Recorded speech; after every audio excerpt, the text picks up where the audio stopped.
Ya saben ustedes, la Liga Electoral, una señal única y extraordinaria el día domingo desde las 3 de la tarde hasta la medianoche, donde vamos a participar todos los medios y personajes que ustedes han apreciado en ese video, haciendo una cobertura inédita y ojalá que sea el punto de inicio de una coordinación, un trabajo conjunto de aquí en adelante, pero que va a ser claramente una alternativa a lo que habitualmente nos presentan los medios de comunicación con formatos, procedimientos, maneras y hasta me atrevería a decir la misma gente comentando siempre sobre la política y los resultados que ese día iremos de a pocos conociendo. Así que hay una alternativa importantísima. Vamos a estar nosotros transmitiendo en vivo y en directo desde las 3 hasta la medianoche. Nos va a tocar participar ahí también, comentando, haciendo entrevistas, en fin, de eso se trata.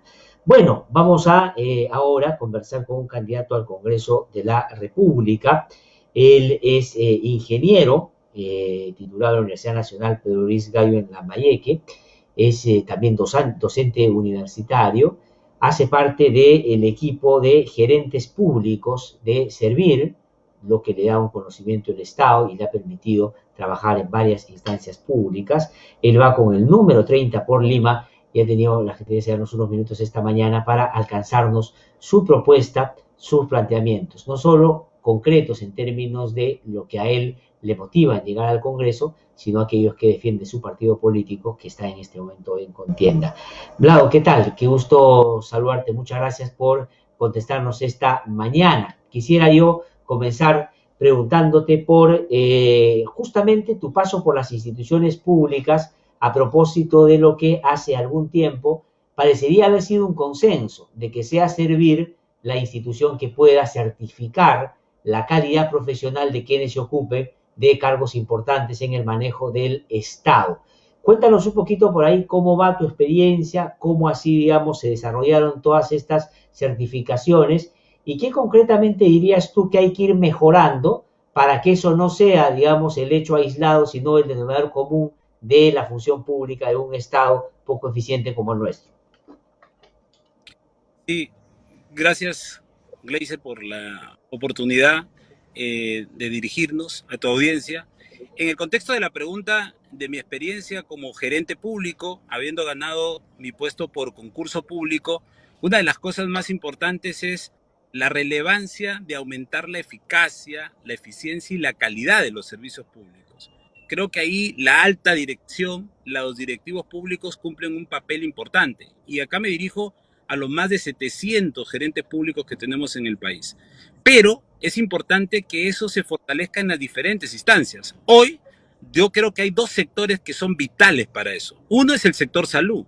Tenemos que aprovechar la Escuela Nacional de Administración Pública, la Escuela también de Salud Pública que se tienen, es decir, las escuelas potenciando el valor de los directivos. Si no tenemos capacidad de gestión, si no tenemos una capacidad gerencial, va a ser difícil que podamos cumplir con estos retos que tenemos en el contexto de lo que nos está dejando la pandemia. Retos de corto plazo como el Plan Nacional de Vacunación que ha ofrecido Julio Guzmán al 31 de diciembre del 2021 para todos los adultos, retos como fortalecer la atención primaria de la salud y retos de que tendremos que plantear desde el Congreso una nueva ley sobre el sistema de salud. Y el otro gran sector donde tenemos que poner todo el esfuerzo gerencial, aprovechando tu pregunta, y toda la capacidad del servicio civil, teniendo en cuenta sus grupos ocupacionales, es el sector educación. Necesitamos transformar digitalmente la educación, acomodar la educación a los contextos de pandemia. Y no solamente te hablo desde un contexto general, sino ahí está la educación inicial, donde hay que aumentar el acceso, la educación primaria y secundaria, donde hay que aumentar la calidad del servicio, la educación superior, donde hay que aumentar no solamente el acceso de la educación superior pública, sino también la calidad del servicio. Yo, una de mis banderas, siendo egresado de la Universidad Pedro Luis Gallo de Lambayeque, que es una de las únicas universidades no licenciadas en el país por la SUNEDU, debido a la gestión universitaria inadecuada que se tiene, estoy alzando esa bandera de mejorar la educación universitaria pública. En tres aspectos rápidamente: calidad del servicio universitario, gestión administrativa flexible, y ahí es donde pueden entrar toda la capacidad de los gerentes públicos, del cuerpo gerencial, del desarrollo de un buen servicio civil, y lo último es la promoción de la ciencia, la innovación y la tecnología. Por ponerte algunos ejemplos en la línea de lo que tú nos está dando hoy. Sí, y sobre algunos de esos puntos quisiera regresar para desarrollar un poquito más el planteamiento. Es fundamental romper de eso que se ha hecho una mala costumbre, ¿no? Hace unos años escuchábamos en unos audios la lógica de los hermanitos, ¿no? Aquí están no los mejores, sino los mejores amigos. Ya está, es así como se ha manejado el Estado en los últimos tiempos. Y los mejores amigos, evidentemente, no están ahí por sus capacidades, sino por las proximidades y esas lealtades por debajo de la mesa que se tienen para mantener, sobre todo, hilos y líneas de corrupción.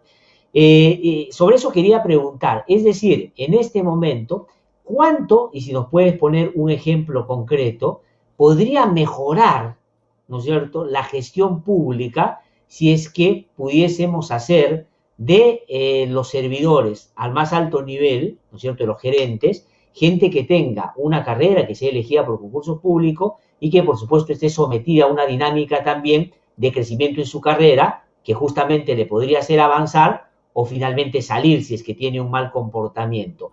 Tú has dicho educación y salud. ¿Cómo se podría, por ejemplo, claramente ver beneficiar eso? Y si hay algunos ejemplos que tú puedes poner para dar cuenta a la gente de que eso es bueno hacerlo de todas maneras. Te voy a poner dos niveles de ejemplo, uno macro y otro ya más micro. Mira, por ejemplo, el Estado el año pasado ha dejado de gastar, siendo un año importante, 34.000 millones de soles.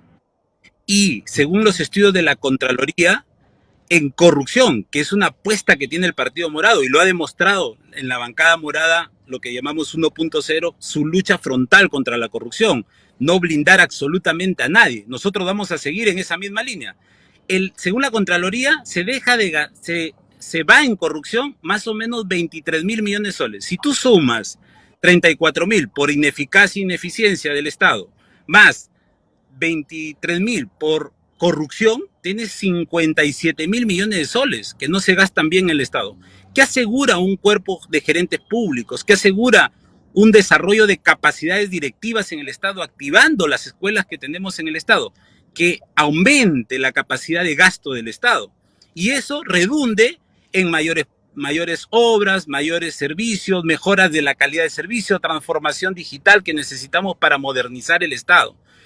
Y yo soy profesor de gestión pública de las principales maestrías en la Universidad Pacífico, la Universidad Católica, y siempre analizamos esos aspectos, la capacidad, sino que hoy día no se invierte en eso.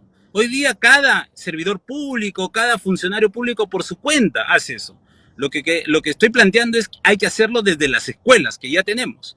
La escuela de la Contraloría, la escuela de salud, la escuela de administración pública. De ahí potenciar y desarrollar capacidades. Julio Guzmán lo que ha propuesto, por ejemplo, es que 5 gerentes públicos vayan a cada una de las regiones para aumentar la eficacia y la eficiencia del gasto en inversión pública y dinamicemos todas las obras que finalmente generan un flujo circular en la economía, generan empleo y activan toda la inversión también privada. Pero un ejemplo ya más específico es lo que pasa en educación. En educación se ha dejado gastar el año pasado 4.000 millones de soles, necesitando una transformación digital, necesitando la capacidad tecnológica, necesitando un mayor nivel de conectividad. Entonces, ahí es donde se tiene que trabajar y poner esa capacidad gerencial. Que sepan qué es lo que se tiene que hacer en el Estado, que sepan cómo hacer en el Estado y que puedan permitir trabajar con toda la arquitectura que tiene el Estado. Hay que recordar que no solamente es el gobierno nacional, sino están los gobiernos regionales y gobiernos locales en el marco de la centralización.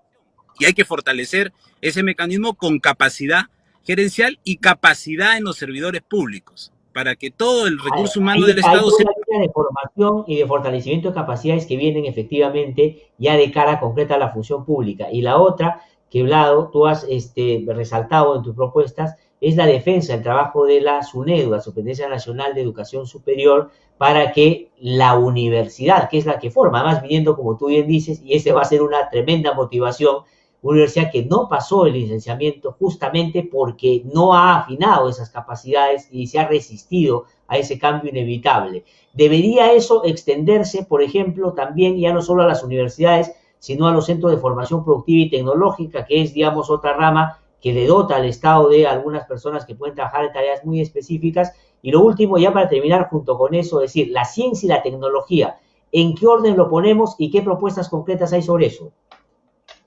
Mira, Ahí lo primero que hay que tener en cuenta es que las universidades públicas tienen que mejorar sus niveles de licenciamiento. El licenciamiento es una condición mínima, tienen que ir hacia la calidad y hacia la excelencia. Hoy todavía hay una brecha entre la buena universidad privada y la universidad pública. Por eso hay que impulsar el desarrollo de la universidad pública. Y ahí una cosa que suma y no resta es fortalecer la SUNEDU, como bien comentas. ¿Fortalecerla en qué? En su capacidad ya no solamente supervisora, sino su capacidad fiscalizadora y sancionadora, para que mejore la universidad pública y también para que la universidad privada, los usuarios de la universidad privada, estén protegidos. El licenciamiento tiene que extenderse a los institutos superiores tecnológicos, técnicos, pedagógicos y artísticos. La respuesta es sí, porque ha demostrado que esa condición mínima favorece a los usuarios de todo el sistema, favorece a nuestros jóvenes, a los padres de familia que hacen una inversión para mejorar las condiciones de desarrollo de la intervención. Pero para que esa calidad del servicio que yo estoy proponiendo en la educación superior, más mejoren la gestión administrativa de las universidades públicas. Acuérdate que una universidad pública es una entidad pública y le ponen todos los sistemas administrativos que tiene una municipalidad, un gobierno regional, un ministerio. Yo creo que hay que flexibilizarlo porque compite con la universidad privada y compite con un mundo globalizado que se da en la educación. Pero para poder complementar la calidad y la gestión administrativa, necesitamos promover desde las universidades públicas, desde el ámbito universitario, la ciencia, la tecnología y la innovación, facilitándola, incentivándola y articulando a lo que necesita la realidad territorial y lo que necesita la gente. Por ejemplo, la investigación en la vacunación, por ejemplo, la investigación en el desarrollo cognitivo de los alumnos, que el Aprendo en Casa, por ejemplo, que es una buena iniciativa, tenga un desarrollo articulado con los padres de familia, con la comunidad escolar en su conjunto. Y por eso que en el partido estamos promoviendo que hayan promotores educativos a nivel nacional. De esa manera los jóvenes puedan ayudarnos en ese contexto. Entonces, la ciencia, la innovación y la tecnología es importante porque sin ciencia no hay futuro. Y ese es el capital que va a necesitar la cuarta revolución industrial. Entonces, el campo de la universidad es potente para ese desarrollo. Muy bien, Vlado, muchísimas gracias por haber conversado con nosotros. Vlado Castañeda es, si ustedes lo han escuchado, profesor universitario, gerente público, conoce mucho el Estado y nos ha lanzado ahora propuestas de lo más interesantes. Ojalá, digamos, él va con el número 30 por el Partido Morado y ojalá pueda estar en el próximo Congreso para que pueda contribuir y colaborar con estas cosas que bien nos ha contado el día de hoy. Muchísimas gracias, Vlado. Sí, brevemente, por favor. Sí, menos de 10 segundos. Nuestro compromiso desde la bancada morada va a ser luchar frontalmente contra la corrupción y ningún tipo de blindaje. No más golpistas, no más populismo, no más obstruccionismo del Congreso. Tenemos que avanzar con el país para que podamos tener un desarrollo de todas las personas, aprovechando su talento y la diversidades que existen en nuestra patria. Gracias. Muchísimas gracias. Vlado Castañeda va con el número 30 por el Partido Morado por Lima.